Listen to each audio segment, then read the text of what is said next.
que yo he analizado han sido, primero, Jabelukelis, por la época que era y por el grado tan tremendo de tolerancia que tuvo este hombre. Esto funciona así, no sé muy bien. Fijaros la época que era, cuando estaba él. Entonces, él escribió una obra inmensa, de grande, por tomos, y sobre un montón de cuestiones que hasta en esta época, que había una ruptura con el victorianismo, eran como tabú. Entonces, él hizo unas entrevistas, sobre todo eran colegas suyos, a 33 hombres y a 6 mujeres.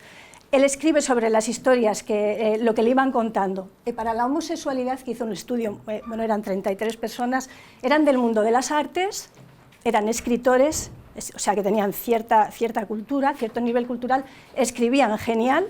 De hecho, ellos van explicando cómo se sienten y qué es lo que se sienten en base a su orientación, y lo refleja un poco aquí. Entonces dice que hay quien todavía esa orientación sexual, su homosexualidad no la acepta, y quien sí, hace 2 grupos, ¿no? Insiste ya en esta época en la naturaleza congénita, no dice que es una enfermedad ni mucho menos, que en la época aquella sí se decía, y que se nace con esa orientación y sin más. Igual de común dijo que eran en hombres que en mujeres. Después hablan, aquí ya él nombra la palabra autoerotismo, es del principio, es de lo que se dice, ahora no suena más, pero entonces es casi la definición que hizo él. Entonces se decía, pero entonces y hasta hace poco, que la masturbación nos llevaba a la locura, a enfermedades, o que nos salían granos o no sé qué. Entonces, él, fijaros qué época era, ya dice, pero bueno, que no, que es más, puede ser hasta para relajarse y no pasa nada. Y además dijo, y además las mujeres también, o sea, que no solo es cosa de hombres, ¿no? Que también aquí estamos, pues todos. Puso una pequeña objeción, una pequeñita, y decía que, que a veces esto de la masturbación traía igual que se separaba un poco lo físico de lo psicológico en la expresión sexual, pero en general él afirmó, que rotundamente de acuerdo a esto, no sé cómo se sigue. Ah, vale. Bueno, estos son, yo lo voy a pasar muy rápido, si no, no me da tiempo a la segunda parte. Vocablos que él utilizó para referirse a la congestión y descongestión vascular, ya hablaban un poco de energía sexual, que luego Freud lo retomó y más o menos se refiere a eso, lo vais leyendo si queréis. De la sexualidad femenina también, pues él fue uno de los creadores, que me parece muy interesante, y yo me enfrasco, de las zonas erógenas, pero dentro de su época decía, pero estas son de la mujer, el hombre solo se dedica al pene, o sea, no tiene. Bueno, pues son cosas a mí me hace gracia, pero él lo dijo, ahora ya sabemos otras cosas más, vamos a meternos todos y ya está.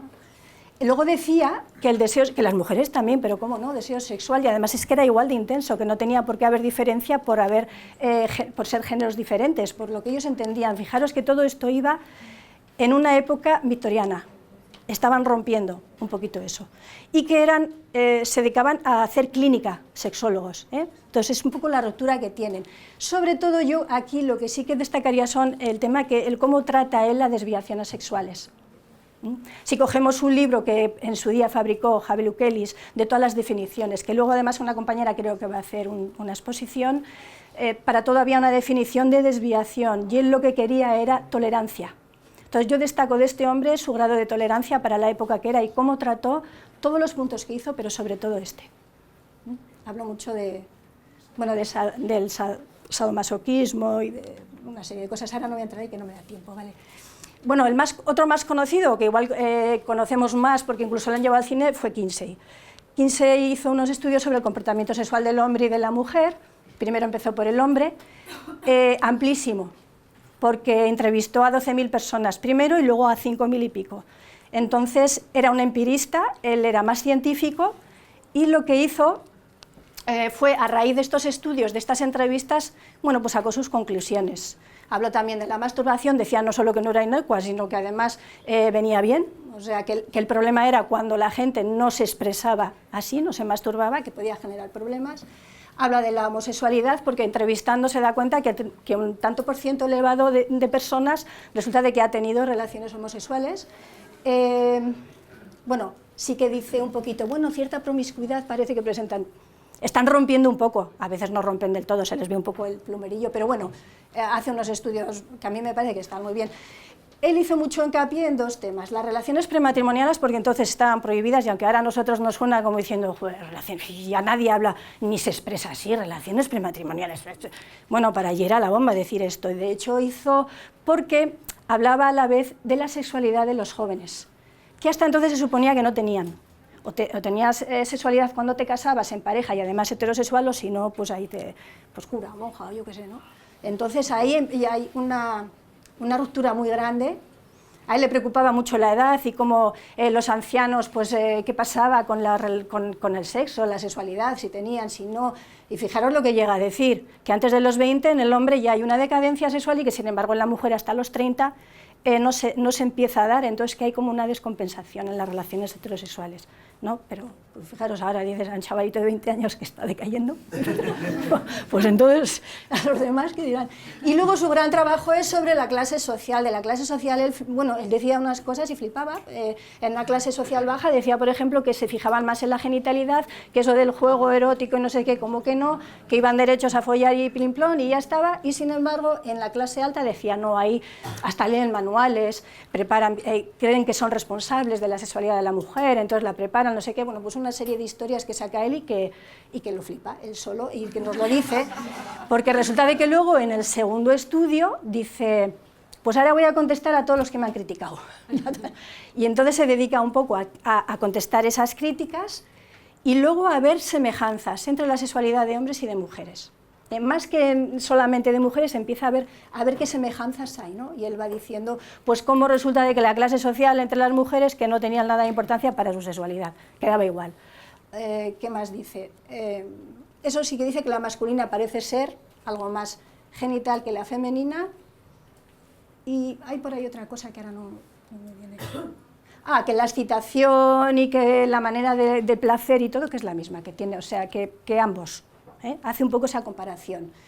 Yo también destacaría de él, bueno, aparte de un trabajo inmenso que hicieron sus colaboradores, que son los que hacían las entrevistas, pues la tolerancia también que tuvo en algunas cosas, como en las actividades sexuales de jóvenes y, en fin, todo esto. Y bueno, luego la pareja que conoce ya casi todo el mundo, o por lo menos como han hecho películas también, ¿no? Master y Johnson. Master y Johnson tuvieron su aquel, tienen 2 libros, los he puesto ahí, y los voluntarios que eligieron. En un principio su trabajo, que yo era algo que por ejemplo no sabía, empezó con prostitutas, pero vieron que había problemática porque presentaban ciertas enfermedades en los genitales y que hacían imposible este estudio. Entonces las retiraron y empezaron a hacer, elegían voluntariado. Elegían en base a, ellos querían sacar una serie de conclusiones y en base a eso eligieron una muestra. Eligieron parejas, sobre todo parejas heterosexuales, y cuando eligieron solteros les buscaron una acompañante, pero no eligieron ninguna mujer soltera para no buscarles acompañantes. O sea que había cierta tendencia a algo, igual pensaron que no iban a encontrar, no sabían lo de las aplicaciones entonces nada aquí. Utilizaron cantidad, bueno, fueron artesanos utilizando instrumentos para medir la respuesta sexual, para medir temas, pues, por ejemplo, de masturbación, que lo utilizan ellos sí, ellos aquí son más médicos que científicos y querían sacar una serie de conclusiones de la masturbación, hacen como, bueno, pues una apología de la masturbación con fines terapéuticos, hablan y recomiendan para la adecuación sexual. Bueno, ellos aquí en la vejez se refieren a personas de 50 años, o sea, yo misma. De 50, de 60, los hombres hasta los 61 eran ya considerados ancianos. Claro, cuando hablan de la sexualidad geriátrica dices, bueno, 70, 80 y tal. No, la geriátrica, la de ellos era esa. Eran personas, las mujeres un poquito más mayores, pero los hombres hasta los 50. Entonces, bueno, utilizaron pues eso, muchísimos temas, incluso en el laboratorio, para medir también respuestas y temas de estos, utilizaron mucho la masturbación. Que, por cierto, la mayoría de las acompañantes que acompañaron a los solteros acabaron en pareja. Pues era heterosexual y esas cosas. Bueno, lo de los ancianos que os he dicho, que lo que sí que hacen es quitar esa idea que tenían de importancia de en cada relación tienes que eyacular. dicen, pues no, mira, tú si quieres sí y si no, como que no, quitarle esa responsabilidad, ¿no? Bueno, eso, que la capacidad no es inferior a la de los jóvenes, la sexual, sino que es pues, como más lenta. ¿Esto he ido para atrás? Ah, bueno, aquí es un poco, porque hay mucha gente que ha dicho, y bueno, y se dice que eran muy feministas. Yo supongo que igual las feministas de ahora tendrían mucho que decir, ¿no? Pero bueno, para la época, vamos a ir como para atrás, ¿no? Para la época, ellos hicieron en los libros, para que veamos un poco, siempre la mujer era, digamos, el elemento a tener en cuenta para ellos más importante, para lo que querían concluir. Entonces dedicaron 3 veces más atención que a los hombres. La versión femenina de cada experiencia siempre iba a la primera, y luego en incompatibilidad sexual la utilizan un poco a ella en las terapias. Cuando hacen terapia de pareja, la mujer es la que, digamos, lleva lo importante, la voz cantante, para dirigir, para ritmos, para posturas, quitando, no sé si pone por aquí, en el control de la eyaculación y bueno, poco más. En esta parte que es colocada arriba, ya sabemos que en algunas terapias se sigue haciendo, ¿no? La mujer se pone arriba y es la encargada de todo esto. Entonces, bueno, hablaron del matrimonio, ellos rechazaban es que para ellos existía la pareja heterosexual y el matrimonio, era así, y ya está. Bueno, pues entonces, nunca hicieron terapia individual, que por ejemplo ahora hacemos, ¿no? Nosotros tenemos. Bueno, ellos no, siempre, y cuando iban solteros les buscaban pareja. O sea que a eso no se dedicaron, por lo que querían concluir les resultó así más fácil. Hablaron de la reproducción, tema que otros ya lo habían dejado, bueno, eso os he puesto, del embarazo, de cómo aumentaba el deseo sexual, de algunos cambios que había de las mujeres cuando ya habían tenido hijos, pero sobre todo, y a mí me parece señalar muy importante, el tema que dedicaron ellos a la comunicación. Dijeron que la mayoría, el gran problema en pareja era la comunicación, que no solamente era el miedo o la falta de información de algo, pero sobre todo la comunicación. Y en terapia sexual lo que ellos trabajan muchísimo es el tema de la comunicación. Bueno, pues hasta aquí ha sido mi primera parte de estos 4. No he elegido más, los fundamentales y ya está. Y ahora yo me pregunté, bueno, ¿y qué pasa ahora? ¿Qué está pasando? ¿Qué se está cociendo en el ambiente? ¿Qué tengamos que saber desde la sexología? ¿Qué podemos aportar a la clínica que sea algo nuevo, novedoso o a tener en cuenta, ¿no? Porque igual resulta de que está habiendo grupos de personas que hasta ahora, a ver, ¿quién ha hablado antes de, yo qué sé, de la intersexualidad? Ni se lo planteaban o era desde otro ámbito médico, muy médico. Entonces para mí lo que me parece que ahora se está cociendo en este siglo XXI es la diversidad, que ha apuntado Cristian muy bien, esto del tema de una sexualidad diversa, de que lo humano es plural, y entonces eso lo vamos a tener que tener en cuenta todos los que nos queremos dedicar a esto y los que no también para la vida, ¿no?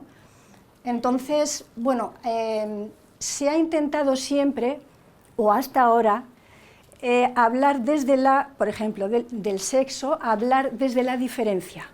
¿Qué ha creado la diferencia o este enfoque desde la diferencia? Mucha desigualdad.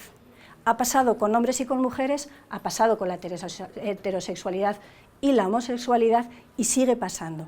Entonces, si no tenemos en cuenta esta diversidad, lo que vamos a crear es o a seguir el mismo esquema continuamente, una y otra vez, de insatisfacción.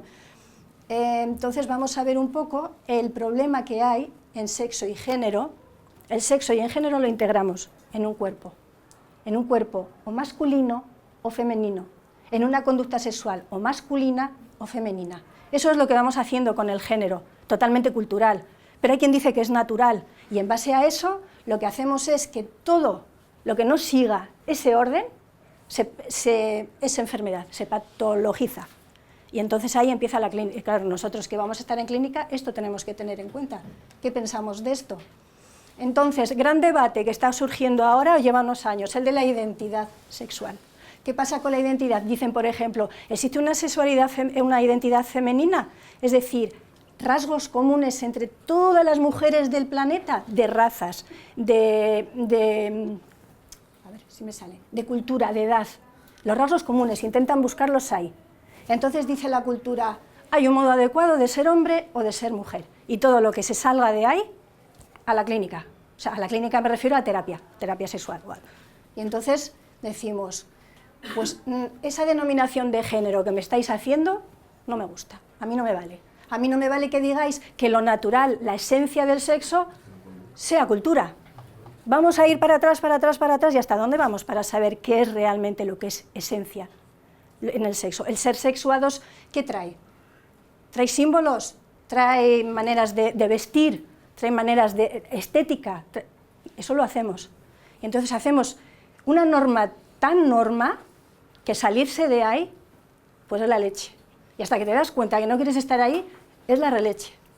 Entonces, bueno, hay diversas teorías para explicar por qué el género es este y este otro. Entonces está desde la biología, que dicen, pues, del desarrollo genético, vale, que la mujer menstrua, gesta y lacta, pues entonces todas las mujeres vamos a ser iguales. Que los hombres tal, pues entonces todos los hombres iguales, ¿no? Y luego otra culturalista que dice que el patriarcado, que hay Fina Sanz, por ejemplo, hace un estudio también que dice, vamos a ver, el patriarcado lo que hace es que haya un grupo que domine a otro, y así nos relacionamos, ¿no? Entonces, bueno, todo esto, los estudios de género que está viendo ahora van con la teoría queer.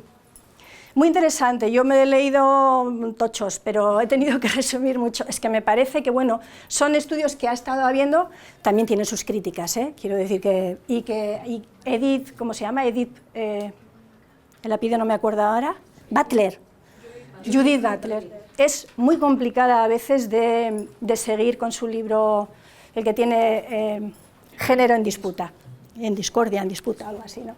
Bueno, entonces vamos a ver, aquí ¿qué se dicen? ¿Qué dice este estudio de género? Que aunque parezcan que los sexos son claramente binarios, que son dos en morfología y en construcción, no tenemos por qué creer que los géneros sean solo dos. Pues se ha armado el pitote. ¿Cómo que los géneros no van a ser dos? O sea, ¿y ahora qué otro género hay? ¿O cuántos hay? Y ellos dicen, indefinido, vamos a dejarlo así. Y no vamos a meter en ningún cosé a nadie. No puede ser, no puede ser. Bueno, vale, pues estos estudios de género, que os lo leéis, están emparentados con la teoría queer, que os ponéis en Google,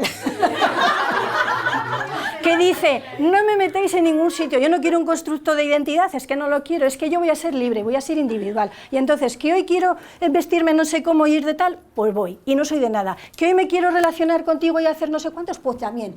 Y allá y olé mis narices. Entonces se refiere un poco a ser libre, a la libertad tanto desde la homosexualidad como desde la que dicen que también está como comportamientos homosexuales, comportamientos heterosexuales, que es todo al final el mismo rollo. Entonces, a romper un poco todo eso, voy como una... Bueno, eso, ausencia de etiquetas, lo leéis, y me voy a los dos grupos que tengo nada, volado. El tema de la intersexualidad. Bueno, a mí me ha parecido, la verdad, meterme en esto porque sí que desafían estos, el género y todo. Y aquí, por ejemplo, podemos fijarnos, y de hecho han hecho un estudio, una apreciación, un matiz diciendo, bueno, a ver, ¿y ahora qué pasa, por ejemplo, con los trans? ¿Lo metemos en hombres? No son hombres. ¿Lo metemos en mujeres? Uy, no son mujeres. Entonces, ¿qué pasa con ellos? ¿Veis cómo no es tan rígido ese género que nos quieren meter? Porque luego la naturaleza nos trae otras cosas, ¿no? Entonces, bueno, es un poco todo eso. Cuando no saben qué hacer con los genitales, dicen, vamos al sexo cromosómico. Y entonces empieza aquí un montón de síndromes y de cosas, porque claro, esto puede ser infinito. Si tienes una X y te falta una Y, si tienes una X de más, si te sale un cero que no sabes de dónde... Si no sé, y dicen, pues entonces, si hay mucha más gente que no está en el grupo. Y aquí, por ejemplo, ha habido atletas españolas, bueno, y de otros sitios, pero ha habido atletas que les han hecho el estudio después de haber sido toda la vida mujeres y han dicho, si tienes una Y, ¿y ahora? No, aparte de estar descalificadas, que tuviera una mierda, tú, mentira. Hombre, vamos a ser serios, eso hay que tenerlo en cuenta. Destrozan la vida de una persona, pero vamos, por imperativo médico, ¿no? Entonces es un poco todo eso de la orientación sexual y la homosexualidad, solo puntualizar todos los cambios que ha habido, todos los estudios, y venga y dale, y venga y dale, y venga y dale, de dónde viene y a dónde va. Joder, no se ha hecho con la heterosexualidad. Pues vamos a dejar en paz de dónde viene y a dónde va. La cuestión es analizar la homofobia. Yo creo que eso es fundamental en esto. Y ver de dónde viene y a dónde va. Y entonces ya nos olvidamos de todo lo demás, ¿no? Y la diversidad funcional. Bueno, a mí es un grupo que me apasiona. Entonces me ha parecido que están tan dejados de la mano de Dios que he dicho, pues yo os pongo, no me importa, venga. Y entonces, bueno, es un poco como metemos las narices, y médicamente también se meten las narices en esta gente, y por ejemplo, bueno, lo vais leyendo y yo os cuento, hay un grupo de personas que, que viven en residencia, pues porque su grado de dependencia es muy grande y a veces no tienen cuidadores. Entonces les llevan a una residencia, pero ellos están, vamos, quieren una vida normal. ¿Qué problema se les presenta cuando quieren tener relaciones sexuales y tienen que salir fuera? Porque no hay instituciones que se dediquen a ello o a pagos o tal. Entonces, en Holanda, por ejemplo, hay una asociación que les ayuda, que ellos, esta gente, ellos o ellas, piden una... ¿Cómo se llama? Si viene por aquí, ahora no me sale. Eso es, una asistencia sexual y ya está. Y aquí está, yo quería nombrar en Barcelona a Tamdentín, que estuvimos hablando, ¿os acordáis? Un día de ellos y tal, que también hacen como de puente entre estas personas, entre quien quiere una relación y quien la oferta. Y entonces, bueno, yo no sé si he puesto aquí la frase, pero me parece que es una frase que viene al pelo, que dice que cuando una persona se expresa sexualmente, tiene mejor calidad de vida. Y hasta me ha sobrado tiempo. Sí. Pues tomo aire.